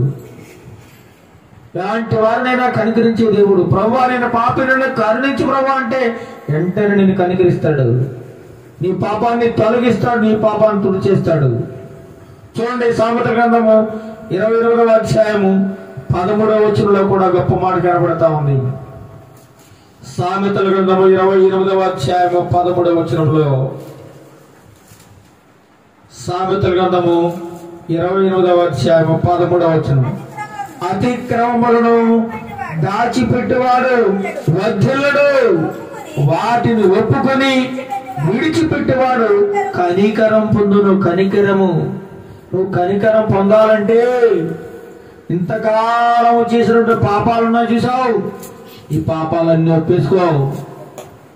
ఎక్కడెక్కడైతే చీకట్లో రహస్యకరమైన స్థలములలో ఎవరు చూడలేదు కదా అనుకుని ఎప్పుడెప్పుడైతే ఏ తప్పులు చేశావో వాటన్నిటినీ గుర్తు తెచ్చుకుని ఒప్పుకుని విడిచిపెట్టినట్లయితే దేవుడు నీ మీద అపారమైన కనికరం చూపిస్తాడు. కనికరం. ఈనాడు చాలా మంది పాపాలు ఒప్పుకోవడానికి ఇష్టపడటం లేదండి. వారు గతంలో చేసిన తప్పులను చెప్పుకోవడానికి ఇష్టపడటం లేదు. ఒక వ్యభిచారం చేసే స్త్రీ ఇంకా వ్యభిచారం చేస్తూనే పాటలు పాడుతుంది, వ్యభిచారం చేస్తూనే వాక్యం చదువుతుంది, వ్యభిచారం చేస్తూనే ఇంకా పాటలు పాడుతుంది, ఇంకా పాటలు. ఎంత విచారకరం చూడండి. వాటిని ఒప్పుకొని, నువ్వు చేసిన పాపాన్ని ఒప్పుకొని విడిచిపెట్టావు అనుకో, దేవుడు నీ మీద కనికరం చూపించేస్తాడు. కనికరం. నీలాంటి గొప్ప అదృష్టవంతుడు ఈ లోకంలో ఇంకెవరు ఉండరండి. ప్రభువా నేను పాపిని అని అంటే చాలు, నిన్ను కనికరించి నీ పాపాన్ని తొలగించడానికి యేసుక్రీస్తు ప్రభువారు అన్ని వేళలా సిద్ధముగా ఉన్నాడు. నువ్వు అడగందే, నువ్వు అడగాలి. నువ్వు అడిగినట్లయితే తప్పకుండా దేవుడు నీ కోరికను నెరవేరుస్తాడండి. చూద్దాం కీర్తన గ్రంథము. ఇంతవరకు మనం దేవుడు కనికరము గల దేవుడని మనం మాట్లాడుకున్నాం. ఇక రెండో మాట అంటే ఆదరణ చూపేవాడు. ఏంటండి? ఆదరణ చూపే దేవుడు. కీర్తన గ్రంథము 145వ కీర్తన 8-9 వచనాలు చదవండి. 145వ కీర్తన 8-9 చరణములు.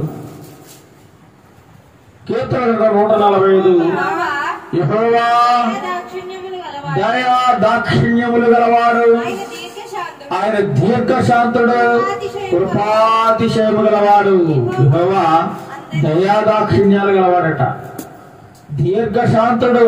ఆయన ఓర్చుకుంటూనే ఉన్నాడు. ఇంకా నేను చేసిన పాపము ఆయన ఓర్చుకుంటూ ఉన్నాడు, కృప చూపిస్తూ ఉన్నాడు. యెహోవా అందరికీ ఉపకారి. ఆయన కనికరములు ఆయన సమస్త కార్యముల మీద ఉన్నవి. ఆయన కనికరం ఏంటో తెలుస్తుందా? నువ్వు అర్థం చేసుకుంటున్నావా? నువ్వు ఇంకా ఎంత దుర్మార్గుడో బ్రతుకుతున్నా ఇంకా నిన్ను ఆయన ఇంకా కనికరించి రేపు మారుతాడో, ఎల్లుండి మారుతాడో, లేదా ఈ సంవత్సరంలో మారుతాడు, ఈ నెలలో మారుతాడు అని ఇంకా నీకు ఆయుష్కాలం ఉంచాడే. అది దేవుని యొక్క కనికరం. అది నువ్వు అర్థం చేసుకోలేకపోతున్నావు. ఇంకా ఆయన యొక్క కనికరాన్ని నువ్వు గుర్తించలేకపోతున్నావు. ఆయన ఆదరణను ఆయన ఆదరణను, ప్రేమను నువ్వు అర్థం చేసుకోలేక ఇంకా జీవిస్తూ ఉన్నావు.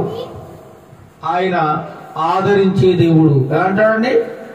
ఆదరించే దేవుడు. మొట్టమొదట మనం కనికరం చూపే దేవుడు ఆయన. రెండవది ఆదరించే దేవుడు. 2 కొరింథీయులకు రాసిన పత్రిక 1వ అధ్యాయము 3వ వచనంలో చక్కని మాట అక్కడ కనబడతా ఉంది. అపోస్తలుడైన పౌలు గారు కొరింథీ సంఘానికి రాసినటువంటి మాటది. 1వ అధ్యాయము 3వ వచనం. కొరింథీయులకు రాసిన పత్రిక 2వ అధ్యాయం 1వ అధ్యాయము 3వ వచనం. కనికరము చూపు తండ్రి సమస్తమైన ఆదరణను అనుగ్రహించు. కనికరము చూపు తండ్రి సమస్తమైన ఆదరణను అనుగ్రహించు దేవుడు మన ప్రభువైన యేసుక్రీస్తు తండ్రి అయిన దేవుడు స్తుతింపబడునుగాక అంటున్నాడు పౌలు గారు. ఇలాంటి వాడు కనికరము చూపే తండ్రి అంట మన దేవుడు. కనికరం చూపే తండ్రి. ఇంకా సమస్తమైన ఆదరణ అనుగ్రహించే దేవుడు. ఈరోజు అనేక మంది ఆదరణ లేకుండా జీవిస్తూ ఉన్నారు. చూడండి, ఒక వ్యక్తి చాలా బాధలో ఉన్నాడు అనుకోండి, డిప్రెషన్లోకి వెళ్ళిపోయాడు అనుకోండి, అలాంటి వ్యక్తికి ఏం కావాలి చెప్పండి? ఆదరణ కావాలి, ఆదరించే మాటలు కావాలి. ఒక వ్యక్తి చాలా ఇబ్బందుల్లో సతమతమైపోతూ ఉన్నాడు. ఒక వ్యక్తిగా ఇక నా బ్రతికెందుకు, ఇక నేను చనిపోవాలి, ఇక నేను బ్రతకలేని సమస్యలతో అని చావు బతుకుల మధ్య కొట్టుమిట్టాడుతున్న వ్యక్తికి ఒక గొప్ప ఆదరణ కావాలి. ఒక గొప్ప ఆదరణ మగల మాటలు ఆ వ్యక్తిని బ్రతికిస్తాయి. అందుచేతనే దేవుడు సమస్తమైన ఆదరణను అనుగ్రహించే దేవుడుగా ఉన్నాడు. ఆదరించే దేవుడు. మనం అనుకోవచ్చు, నన్ను ఎవరు ఆదరిస్తారు ఈ లోకంలో? ఒక తల్లిదండ్రులు అనుకోవచ్చు, ఏమని? నా కొడుకు నన్ను ఆదరిస్తాడా? నా కూతురు నన్ను ఆదరిస్తుందా? ఈరోజు ఎంతో మంది తల్లిదండ్రులు తన కన్నబిడ్డలు ఆదరించలేని స్థితిలో ఉన్నారు, కనికరం చూపలేని స్థితిలో ఉన్నారు ఎంతో మంది. ఆదరణ కోసం ఎంతో విలువలాడిపోతా ఉన్నారండి. విలువలాడిపోతా ఉన్నారు. ఒకనొక సమయం ఎవరు ఆదరించేవారు ఉండరు, ఎవరు కనికరం చూపేవారు ఉండరు. చాలా విచారకరమైన పరిస్థితి. ఈరోజు ప్రతి ఒక్కరికి కురువైంది ఏంటంటే ఆదరణ లేదు, ఆదరించేవారు లేరు. కానీ అన్ని విషయాలలో అన్ని సమయాల్లో ఆదరించే దేవుడు, నిన్ను తండ్రి ఆదరించకపోయినా, తల్లి ఆదరించకపోయినా, నీ పిల్లలు నిన్ను ఆదరించకపోయినా నిన్ను ఆదరించే దేవుడు ఒకడున్నాడు. ఆయనే యేసుక్రీస్తు ప్రభువారు. ఆయన ఆదరించే దేవుడు, కనికరం చూపే దేవుడు. ఆయన భూమి మీద జీవించే ప్రతి మనిషికి కూడా ఆదరణ అనేది చాలా ప్రాముఖ్యం, ఎంతో అవసరం. పిల్లల నుండి వృద్ధుల వరకు ప్రతి ఒక్కరికి ఆదరణ కావాలి. మరి ఆదరణ ఎవరి దగ్గర లభిస్తుంది అంటే ఈ లోకంలో ఎవరి దగ్గర ఈ ఆదరణ లభించదు. ఈ ఒకవేళ వారు ఆదరించిన తాత్కాలికం వరకే. ఆ తల్లిదండ్రుల దగ్గర భూమి పుట్లను అనుకోండి, అవి లాక్కునేంత వరకు పిల్లలు ఆదరిస్తూ ఉంటారు, చూస్తూ ఉంటారు. తర్వాత మళ్ళీ రోడ్డును పారేస్తారు. అలా ఎంతో మంది రోడ్డు పాలైపోయారు, అనాథాశ్రమాల పాలైపోయారు. కొన్ని కోట్ల ఆదాయం, కొన్ని కోట్ల సంపాదన కూడా వాళ్ళు కష్టపడి సంపాదించి తన కుమారుడు కుమార్తెలు ఇచ్చినా సరే ఈరోజు ఒక ముద్ద అన్నం పెట్టే గతి లేదు వారికి. ఆదరించేవారు లేరు, ఆదరించేవారు లేరండి. యేసుక్రీస్తు ప్రభువారు అలాంటి వారందరికీ కూడా ఆదరించేవాడుగా ఉన్నాడు. కీర్తన గ్రంథం 145వ కీర్తన, కీర్తన గ్రంథం 145వ కీర్తన భాగము 18, 19 వచనాల్లో ఇక్కడ కనబడతా ఉంది. 145వ కీర్తన 18, 19 వచనాలు చదవండి. తనకు మొర్రపెట్టి వారందరికీ, తనకు నిజముగా మొర్రపెట్టి వారందరికీ యెహోవా సమీపముగా ఉన్నాడు, దగ్గరలోనే ఉన్నాడు. నువ్వు మొరపెట్టు, ఏడు, కన్నీరు కార్చు, నీ పరిస్థితి అంతా ఆయనతో చెప్పుకో. వాళ్ళతో వీళ్ళతో చెప్పుకుంటే ఎగతాళి చేస్తారు, అవమానపరుస్తారు. నీ పరిస్థితిని నీ చుట్టుపక్కల వారికి చెప్పినట్లయితే ఎగతాళి చేసి అవమానపరుస్తుంటారు. అయ్యో నువ్వు ఎంత అన్నాడు, ఎంత అన్నాడు, అంతా అయిపోయిందా, ఏంటి ఇలాంటి పరిస్థితి వచ్చింది అని మన పరిస్థితులను చూసి ఎగతాళి చేసే మనుషులే తప్ప ఆదరించేవారు లేరు. అయ్యో ఒకప్పుడు చక్కగా బతికిన వారే కదా, ఒకప్పుడు చక్కగా ఉంది కదా పరిస్థితి, ఇప్పుడు ఎందుకు ఇలా అయింది అని ఆదరించాల్సింది పోయి పుండు మీద కారం చల్లినట్లుగా మాట్లాడుతూ ఉంటారట. యోబు గారిని కూడా తన స్నేహితులు అలాగే మాట్లాడారు. తనకు కష్టం కలిగినప్పుడు యోబు గారికి భయంకరమైన పరిస్థితుల్లో ఆయన జీవిస్తూ ఉన్నప్పుడు యోబు స్నేహితులు వచ్చి ఆదరించాల్సింది పోయి యోబు గారిని నిందిస్తూ, అవమానపరుస్తూ, మాటలతో గాయపరుస్తూ ఉన్నారట. తనొకప్పుడు మహాధనవంతుడు, ఆ దేశంలో అటువంటి ధనవంతుడు లేడు యోబు. నీతివంతుడు, యథార్థవంతుడు, సత్యవంతుడు, ఏ విషయంలోనూ పాపం చేయలేదని దేవుడే స్టేట్మెంట్ ఇచ్చాడు పరలోకంలో.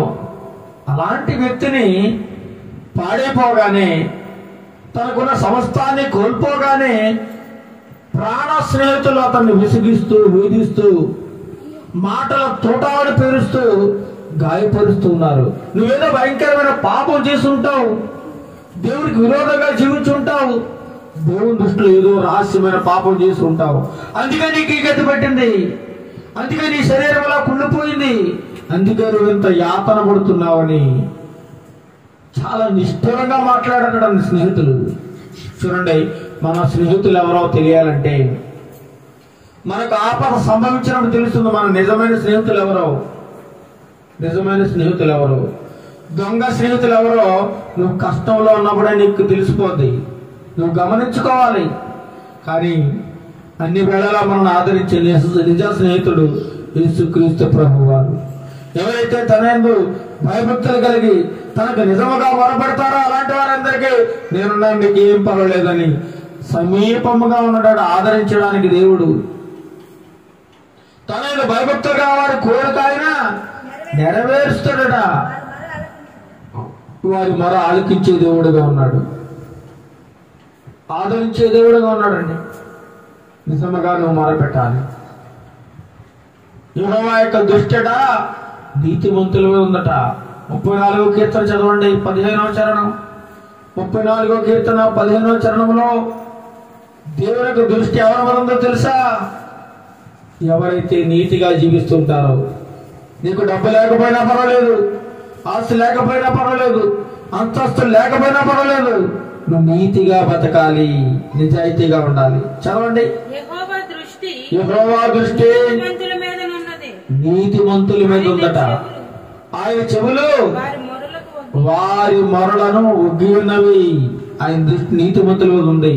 ఆయన చెవులు ఎప్పుడు కూడా నీతిమంతులు ఏం మొర పెడుతున్నారో ఆ మొర వింటూనే ఉంటదట.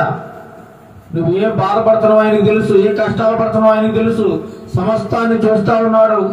నీ మీద ఆదరణ చూపించడానికైనా సిద్ధంగా ఉన్నాడు. ఎవరు ఆదరించకపోయినా దేవుడు ఆదరించే దేవుడు మనకి. చూద్దామా చివరిగా ఇర్మీయా గ్రంథము 31వ అధ్యాయము. ఇర్మీయా గ్రంథము 31వ అధ్యాయము 3వ వచనం. ఇర్మీయా గ్రంథము 31వ అధ్యాయము 3వ వచనం. చాలా కాలము క్రిందట యెహోవానొక ప్రత్యక్షమై ఇట్లనెను. ఇర్మీయా భక్తుడు మాట్లాడుతున్నాడు, విలపిస్తూ ఏడుస్తూ మాట్లాడుతున్నాడు. చాలా కాలము క్రిందట యెహోవా నాకు ప్రత్యక్షమై ఇట్లనెను. దేవుడు నాతో ఇలా మాట్లాడుతున్నాడు అని చెప్తా ఉన్నాడు దేవుడు ఇశ్రాయేలు ప్రజలందరికీ.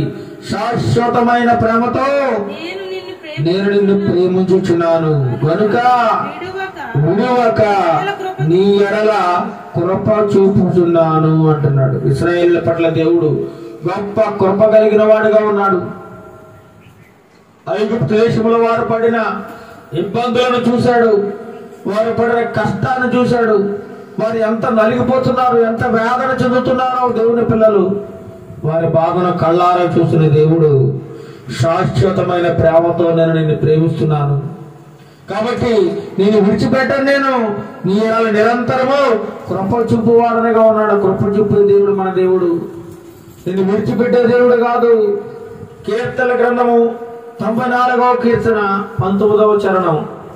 కీర్తన గ్రంథము 94వ కీర్తన 19వ చరణం. బైబిల్లో దేవుడు గొప్ప గొప్ప మాటలు రాయించి ఉన్నాడండి. నా అంతరంగముందు విచారములు హెచ్చగా నీ గొప్ప ఆదరణ నా ప్రాణమునకు నెమ్మది కలుగు చేయుచున్నది. నా అంతరంగంలో విచారముల బాధలు, నాలో ఉన్నటువంటి బాధ ఎవరు తీసివేయగలరు? నా ఏడుపు ఎవడు చూస్తాడు? నా బాధ ఎవడు తొలగించగలడు? నా అప్పుల సమస్యను ఎవరు తీర్చగలరు? నాకు కలిగిన రోగాన్ని ఎవరు తగ్గించగలరు అని మనం చాలాసార్లు బాధపడుతూ ఉంటాం. ఏంటి నాకు ఈ పరిస్థితి, ఎందుకు నాకు ఈ కష్టం వచ్చింది, ఎందుకు నేను ఇన్ని బాధలు పడుతున్నాను, ఎందుకు నాకు దేవుడు ఇన్ని కష్టాలు అనుమతించాడు నా జీవితంలో అని మనం అనేక సార్లు విచారపడుతూ ఉంటాం. మనకు బాధ మీద బాధ, దెబ్బ మీద దెబ్బ, నష్టం మీద నష్టము కలుగుతూ ఉన్నప్పుడు మన అంతరంగంలో మన మనసు ఎంతో వేదనగా గురైనప్పుడు,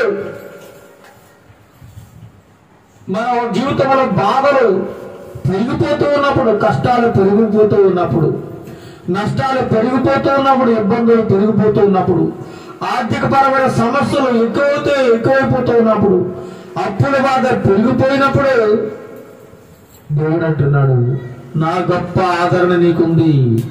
నీ గొప్ప ఆదరణ ఏం చేస్తుందట? నా ప్రాణమునకు నెమ్మది కలుగు చేయుచున్నది. మనకి నెమ్మది కలగాలంటే మన బంధువుల ద్వారా సాధ్యం కాదు, మన ఇరుగు పొరుగు వారి ద్వారా సాధ్యం కాదు, మన స్నేహితుల ద్వారా సాధ్యం కాదు, మన తల్లిదండ్రుల ద్వారా మనకు సాధ్యం కాదు. కానీ దేవుని యొక్క గొప్ప ఆదరణ మనకు కానీ ఉందంటే మన ప్రాణములకు నెమ్మది కలుగుతుంది. అప్పుడే మనకు శాంతి, సమాధానం దొరుకుతుంది. దేవుడి దగ్గర మాత్రమే. ఈ లోకంలో ఎవరు కూడా మనకి ఆదరణ చూపలేరు, ఎవరు ఆదరించలేరు. ప్రతి ఒక్కరు స్వార్థపరుడు. నువ్వేదైనా ఇస్తే, ఏదైనా పెడితే నిన్ను ప్రేమిస్తారు, పెట్టకపోతే దూరాన పెడతారు. నీకు అన్నీ ఉన్నాయంటే అందరూ బంధువులే, అందరూ చుట్టాలే. ఎక్కడెక్కడ లేని వాళ్ళందరూ కూడా బంధుత్వాన్ని కలుపుకుంటారు. నీ దగ్గర ఆస్తి ఉంటే అప్పుడే నువ్వు దరిద్రుడైపోతే ఒక్కరు విడిచి వెళ్ళిపోతారు, దూరంగా జరిగిపోతారు. ప్రతిదానికి ఈ లోకంలో అందరూ చూసేది ఆస్తిపాస్తులు. ఆస్తిపాస్తులు ఉన్న వాళ్ళని మాత్రమే గొప్పవారుగా చూస్తుంది ఈ లోకం. ధన సంపద ఉన్న వారిని మాత్రమే గొప్పవారిని ఈ లోకం పొగుడుతుంది, వారిని మాత్రమే లక్ష్యపెడుతుంది, వారి మాట మాత్రమే ఉంటుంది తప్ప పేదవాడి ఆర్తధ్వని వినేవాడు ఎవడో లేడు. పేదవాడి మాటను పట్టించుకునే నాథుడే లేడు ఈ లోకంలో. కానీ యేసుక్రీస్తు ప్రభు వారు, ఆయన గొప్ప ఆదరణ మన ప్రాణములకు గొప్ప నెమ్మది కలుగు చేస్తూ ఉంది. చివరిగా యెషయా గ్రంథము 66వ అధ్యాయము, యెషయా గ్రంథము 66వ అధ్యాయము. దేవుడు ఉదయకాల సమయంలో గొప్ప మాటలు మనకు తెలియజేస్తా ఉన్నాడు. ఆదరించే మాటలు, కనికరం చూపే మాటలు మనకు తెలియజేస్తా ఉన్నాం. 66వ అధ్యాయము 13వ వచనం చూడండి. 13వ వచనం, ఒకని తల్లి వానిని ఆదరించినట్లు నేను మిమ్మల్ని ఆదరించదను. ఒక తల్లి తన కుమారుని గాని కుమార్తెను గాని ఆదరిస్తూ ఉంటుంది. ఒకవేళ తన కుమారుడు తప్పు చేసినా, ఒకవేళ తన కుమార్తె తప్పు చేసినా కడుపులో పెట్టుకుని కాపాడుతుంది తల్లి మాత్రమే. కానీ కొంతమంది ఉంటారు, వారికి ఆ స్వభావం లేదండి. ఎవరైతే తన పిల్లలు తప్పు చేసినా వారిని క్షమించి ఆదరించి హక్కున చేర్చుకుంటారో వారే నిజమైన ఆదరణ కలిగిన వారుగా వాక్యం సెలవిస్తూ ఉంది. ఒక తల్లి వారిని ఏ విధంగా అయితే ఆదరిస్తూ ఉందో నేను కూడా నిన్ను అదే విధముగా ఆదరిస్తున్నానని దేవాది దేవుడు మనతో మాట్లాడుతూ ఉన్నాడండి. అందుచేతనే 1 పేతురు 5:7 మీ చింత యావత్తు నా మీద వేయండి. మీరు ఎందుకు అలా కృంగిపోతా ఉన్నారు, ఏడుస్తూ ఉన్నారు, వేదన చెందుతూ ఉన్నారు, అయ్యో నా పరిస్థితి ఏంటి అని కుమిలిపోతూ ఉన్నావు? ఎందుకు నీలో అంత వేదన పడుతూ బాధపడుతున్నావు? నీ బాధ ఏంటో నా మీద మోపు, నాతో చెప్పుకో, నీకు నెమ్మది కలుగు చేస్తాను. ఎందుకంటే నేను ఆదరించే దేవుడు. నిన్ను ఈ లోకంలో ఎవరు పట్టించుకోకపోయినా, ఎవరు మాట్లాడకపోయినా నీకు నేను తోడుగా ఉన్నాను. నేను నిన్ను నిర్లక్ష్యం చేసే దేవుడిని కాదు అని చెప్పి దేవాది దేవుడు మాట్లాడుతున్నాడు. ఆత్మ సంబంధం ఎన్నో ఆశీర్వాదాలు ఇవ్వడానికి రెడీగా ఉన్నాడు. శరీర సంబంధం మేలులతో నింపడానికి ఆయన సిద్ధంగా ఉన్నాడు. ఆయన అడగాలి.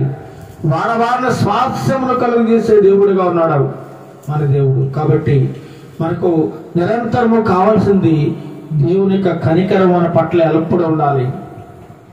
ఆయన కనికరాన్ని మనం పొందుకుంటూ మనము కూడా ఇతరుల పట్ల, మన తోటి వారి పట్ల కనికరము కలిగి జీవించాలి. అదే సమయంలో దేవుని యొక్క గొప్ప ఆదరణ మనం పొందుకుంటూ మనము కూడా అనేకులను ఆదరించు వారుగా ఉండాలని దేవుడు ఈ ఉదయకాల సమయంలో ప్రతి ఒక్కరితో మాట్లాడుతున్నాడు. అటువంటి గొప్ప మనస్సును మనమందరం కలిగి ఉండాలని దేవుడు ఎంతగానో కోరుకుంటున్నాడు. అటువంటి గొప్ప కృపను దేవుడు మన జీవితాల్లో సమృద్ధిగా దయచేయునుగాక. ఆమేన్, ఆమేన్. ప్రార్థన చేసుకుందాం.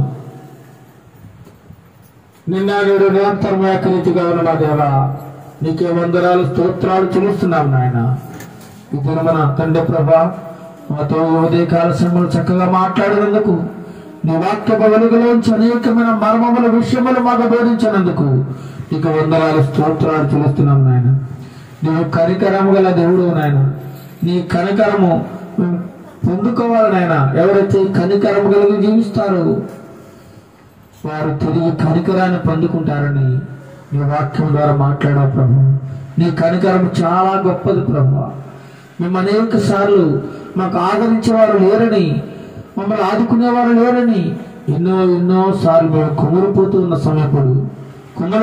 సమయంలో నేనున్నాను, నిన్ను ఆదరించేవాడని, నీకు తోడుగా నేనున్నాను, నువ్వు దిగులు చెందుకు, భయపడకు, నీ చింత యావత్తు తీసే దేవుడును నేనున్నానని నువ్వు ధైర్యపరిచినందుకు నీకు వందనాలు స్తోత్రాలు చెల్లిస్తున్నాం నాయన.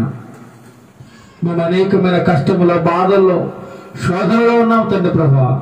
మాకు సహాయం చేసేవారు ఎవరు లేరు ప్రభువా. నీ మీద మేము ఆధారపడి జీవిస్తున్నాం నాయన. ఎంతమంది అయితే రకరకాల వ్యాధులతో, బాధలతో, ఇబ్బందులతో, అప్పుల సమస్యలతో సతమతమవుతున్నారో వారందరి పట్ల మీరు కనికరం చూపించండి నాయన. వారందరి పట్ల ఆదరణ చూపించండి ప్రభువా. ఆదరించండి నాయన. ఒక గుడ్డవాడిని ఆదరించినట్లుగా, ఒక వ్యాధిగ్రస్తుని ఆదరించినట్లుగా, ఎటువంటి ఆధారం లేని వారిని, దిక్కు లేని వారిని, నిరాశ్రయులను ఆదరించినట్లుగా మమ్మల్ని ఆదరించండి ప్రభువా. మా పట్ల కనికరం చూపించండి ప్రభువా. ఈ స్వరబంధంతో ఎంతమంది అయితే ఉంటున్నారో వారందరి పట్ల కనికరం చూపించి వారి కుటుంబాల్లో గొప్ప ఆదరణ, నెమ్మది, శాంతి, సమాధానం దయచండి ప్రభువా. ఈ మాటలు నా మాటలు కాదు నాయన, కేవలము మీరు మాత్రమే నీ వాక్యపు వెలుగులోంచి మాట్లాడుతున్నారని అనేక మంది గ్రహించడానికి నీ కృప సహాయం దయచండి. ముఖ్యంగా ప్రతి ఒక్కరికి మార్పు దయచండి, మారు మనసు దయచండి ప్రభువా. అంత్యకాలంలో అపాయకరమైన దినములో ఉన్నాం తండ్రి ప్రభువా. నీ రాకడ రేపో ఎల్లుండో తెలియదు తండ్రి ప్రభువా. మీరందరూ సిద్ధముగా ఉండండి. నేను దొంగవల వస్తున్నాను, ఏ క్షణంలో వస్తున్నాను మీకు తెలియదు. కాబట్టి మీరు ఎల్లప్పుడూ అలర్ట్గా ఉండండి, సిద్ధంగా ఉండండి. నేను వచ్చిన వెంటనే మిమ్మల్ని తీసుకుని వెళ్ళిపోతాను. ఆ నిత్య రాజ్యం మీకోసం నివాసాలు, ఇల్లు ఏర్పాటు చేశాను. ప్రతి ఒక్కరికి ఒక నివాసం ఉందని ఈ వాక్యం ద్వారా మాతో మాట్లాడాను ఆయన. అటువంటి గొప్ప ఆదరణ మాకు దయచేది ప్రభు. ఈ లోకంలో ఎవరి ఆదరించినా, కనికరించకపోయినా నువ్వు కనికరమ గల దేవుడు, ఆదరించే దేవుడు మాకున్నాడనే ధైర్యంతో మేము బ్రతుకుతున్నాం ప్రభు. ఇలాంటి గొప్ప ఆదరణ మా ప్రియబిడ్డ అందరికీ దయచేయమని, ప్రతి ఒక్కరి మీద కనికరం చూపించమని, ప్రతి ఒక్కరి హృదయంలో ఈ వాక్యాన్ని ఫలింపు చేయమని, ప్రతి ఒక్కరి జీవితాల్లోనైనా గొప్ప మార్పు దయచేయండి ప్రభు. మార్పునగా ఇహ సంబంధమైన మార్పు కాదు ప్రభు, ఆత్మీయమైన జీవితంలో దినదినము వర్ధలుతూ, అభివృద్ధి చెందుతూ, భక్తులు, భయములో, వాక్యములో మేము పెంచబడ్డానికి నీ కృప సహాయం దయచేయమని, ప్రతి ఒక్కరిని దర్శించమని, ముఖ్యంగా నన్ను, నా కుటుంబాన్ని, మా కుటుంబములన్నిటిని మీరు జ్ఞాపకము చేసుకోమని, ప్రతి ఒక్క పరిస్థితిని మీరు మార్చమని, సహాయం చేయమని. మన తప్పులు, దోషములు ఉంటాయి తండ్రి ప్రభా. నీ ప్రేమగల హస్తముతో, నీ ప్రేమగల మనస్సుతో క్షమించమని, ఘనత, మహిమ, ప్రభావాలు మీరు పొందుకోమని యేసు నామమున ప్రార్థిస్తున్నాం తండ్రి. ఆమేన్, ఆమేన్.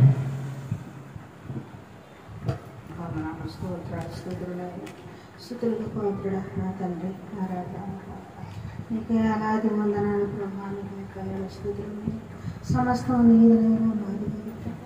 మేమంతటి వారు నాయన ఆగుంటు వారు నీ వాక్యం ద్వారా ఎన్నో వివరింప చేసి మమ్మల్ని నడిపించావు నాయన. ప్రార్థనలో, వాక్యంలోనూ, ఆరాధనలోనూ ఉన్నావు నాయన. నీకే మహిమ నాయన, నీకే వందనాలు ప్రభా. ఇప్పుడు తండ్రి జరగబోయేన తండ్రి నీ రొట్టెలు, నీకు తండ్రి పానంలో ప్రభా నువ్వు ఉన్నావని నువ్వు నమ్ముకున్నావు నా తండ్రి. మేము తండ్రి జీవించుతానికి తండ్రి అరుగులు కాకుండా ప్రభా నీలో అరుగులుగా మమ్మల్ని నడిపించమని నా తండ్రి. నీ జీవాత ఆధారం మాకు దయచేయమని మా తండ్రి మమ్మల్ని నడిపించుకో తండ్రి. నీకు వందనాలు బాబు. నన్ను తండ్రి ఎంతో మందిని బాధలు చూపిన తండ్రి నేను కాకినాడకి వెళ్ళలేకపోతున్నానయ్యా. ఎలాగెళ్ళడు బాబు, నీకే వందనాలు. నీ రెక్కల చాటు మమ్మల్ని దాచుకో.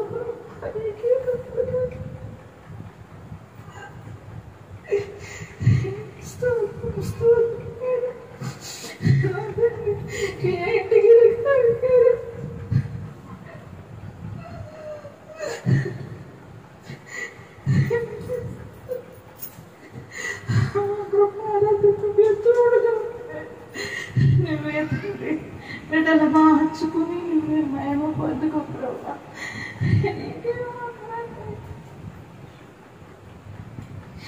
నడిపించేవాడు, హృదయాలు మార్చేవాడు నీ అస్తరాశి కాకుండా అందరూ వస్తారయ్యా.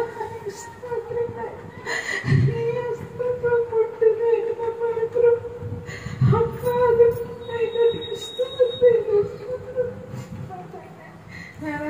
ఇది కార్యక్రమంలో ఉండి మహిమ పొందమని కృప చేయమని కృపావరణకు పరచమని మేము రోగులమైతే మమ్మల్ని స్వస్థపరచమని మమ్మల్ని పోగులమైతే మమ్మల్ని మార్చమని దినదినము నీ ఏపు తిరిగి భాగ్యం కల్పించమని మా ప్రభువును రక్షకుడైన మిక్కిలి బతుకుని అడుగుతున్నాం తండ్రి.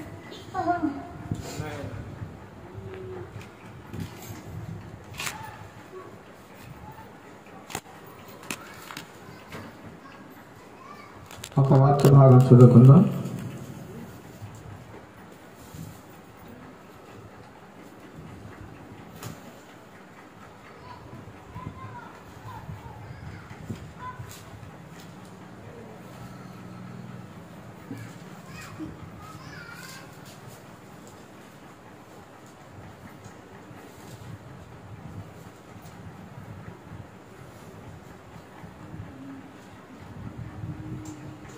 రోమీయులకు రాసిన పత్రిక 1వ అధ్యాయము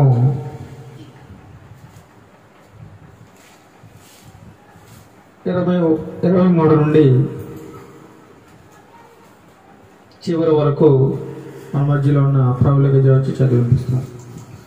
రోమీయులకు రాసిన మొదటి పత్రిక 11వ అధ్యాయము 23 నుండి చివరి వరకు. మొదటి కొరింథీయులకు రాసిన పత్రిక 11వ అధ్యాయము 23 నుంచి చివరి వరకు చదవవచ్చు.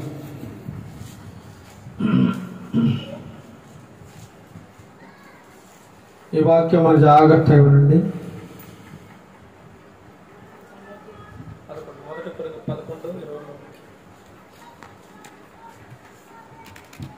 నేను నీకు అప్పగించిన దానిని ప్రభువు వలన పొందితిమి. ప్రభు అయిన యేసు తాను అప్పగింపబడిన రాత్రి యొక్క రొట్టెను ఎత్తుకొని కృతజ్ఞతాస్తుతులు చెల్లించి దానిని విరిచి, ఇది మీ కొరకైన నా శరీరము, నన్ను జ్ఞాపకము చేసుకొనుటకై దీని చేయుడని చెప్పెను. ఆ ప్రకారమే భోజనమైన పిమ్మట ఆయన పాత్రను ఎత్తుకొని, ఈ పాత్ర నా రక్తము వలననైన క్రొత్త నిబంధన, మీరు దీనిలోనిది త్రాగునప్పుడెల్లా నన్ను జ్ఞాపకము చేసుకొనుటకై దీన్ని చేయుడని చెప్పాను. మీరు ఈ రొట్టెను తిని ఈ పాత్రలోని త్రాగునప్పుడెల్లా ప్రభువు వచ్చే వరకు ఆయన మరణమును ప్రచురించుదురు. కాబట్టి ఎవడు అయోగ్యముగా ప్రభువు యొక్క రొట్టెను తినునో లేక ఆయన పాత్రలోనిది త్రాగునో వాడు ప్రభువు యొక్క శరీరమును గూర్చియు రక్తమును గూర్చియు అపరాధి యగును. కాబట్టి ప్రతి మనుష్యుడు తను తాను పరీక్షించుకొనవలెను. అలాగూ చేసి ఆ రొట్టెను తిని ఆ పాత్రలోనిది త్రాగవలెను. ప్రభు శరీరమని వివేచింపక తిని త్రాగువాడు తనకు శిక్షావిధి కలుగుటకై తిని త్రాగుచున్నాడు. ఇందువలనని మీలో అనేకులు బలహీనులను రోగులనై ఉన్నారు, చాలా మంది నిద్రించుచున్నారు. అయితే మనలను మనమే విమర్శించుకొని ఎడల తీర్పు పొందకపోదుము. మనము తీర్పు పొందిన ఎడల లోకముతో పాటు మనకు శిక్షావిధి కలుగుకున్నట్లు ప్రభు చేత శిక్షింపబడుచున్నాము. కాబట్టి నా సహోదరులారా, భోజనము చేయుటకు మీరు కూడి వచ్చినప్పుడు ఒకరికొరకు ఒకడు కనిపెట్టుకొని ఉండుడి. మీరు కూడి వచ్చుట శిక్షావిధికి కారణము కాకుండానట్లు ఎవడైనాను ఆకలి కొనిన ఎడల తన ఇంటనే భోజనము చేయవలెను. నేను వచ్చినప్పుడు మిగిలిన సంగతులను క్రమపరుతును.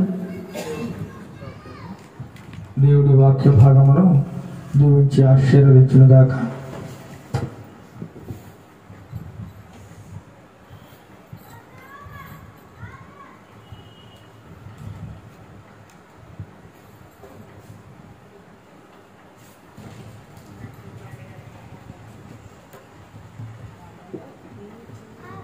జరాలకి స్వస్థత, ఆరోగ్యము దయచేస్తాం. దీనిలో మా యోగ్యులు మలుపుతుంటే మేము చేస్తున్న పొరపాట్లు, మీకు విరోధమైన పాపం చేస్తుంటే మమ్మల్ని క్షమించండి. దయతో మమ్మల్ని మన్నించడం. మీ శరీరాన్ని తింటుకు మా శరీరానికి స్వస్థత, ఆరోగ్యము, విడుదల కలుగుతుంది. ప్రార్థిస్తున్నాం. ఆమె తినండి. ఒక పాత్రను ఎత్తుకొని ఈ పాత్రలో దాన్ని త్రాగినప్పుడల్లా నన్ను జ్ఞాపకం చేసుకుంటే ఇది నా రక్తము, నేను వచ్చి పర్యంతము నా రక్తం అనుకుని అంటే ద్రాక్షారసం సూచనగా మాకు తెలుసుకున్నాను ప్రభా. ఈ ద్రాక్షారసం మీ రక్తంగా మేము ప్రవర్తించగలుగుతుంది ప్రభా. మా రక్తంలో ఉన్నటువంటి దోషములు పాపాలు మీరు కడగండి ప్రభు. మా రక్తాన్ని పవిత్రపరచండి ప్రభు. మా పాపాలను నీ రక్తంతో కడిగి శుద్ధి చేయండి. చేస్తున్నామని ప్రార్థిస్తున్నాం తండ్రి. మేన్ రక్తం తీసుకోండి.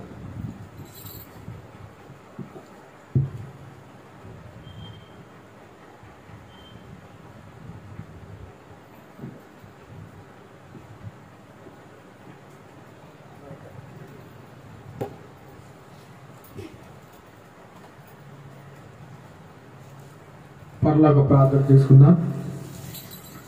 పరలోక మందున మా తండ్రి, నీ నామ పరిశుద్ధ చూడను గాక, నీ రాజ్యం వచ్చును గాక, నీ చిత్తం పరలోకం నెరవేర్చినట్లు భూమి మీద నెరవేరును గాక. మాకు కావలసిన అనుదినాహార మౌదేచ్ఛము మా రుణస్థులను మేము క్షమించే ప్రకారం మా రుణములను క్షమించు. మమ్మల్ని శోధన నుండి దాకా కీడను తప్పించు. ఎందుకంటే రాజ్యము బలము మహిమయు నిరంతరం నీవైనావు తండ్రి. ఆమేన్. మన తండ్రి అయిన దేవుని ప్రేమయు, మన ప్రభువైన యేసుక్రీస్తు ప్రభు వారికి కృపయు, పరిశుద్ధాత్మ దేవుని యొక్క అన్యోన్య సహవాసము ఇప్పుడు ఎల్లప్పుడూ సదాకాలము మనందరికి, ఈ లోకంలో ఉన్న ప్రతి ఒక్క మనుష్యునికి, ప్రపంచంలో ఉన్న ప్రజలందరికీ సదాకాలము తోడేడ నడిపించునుగాక. ఆమేన్, ఆమేన్, ఆమేన్. అందరికీ వందనములు. Praise the lord.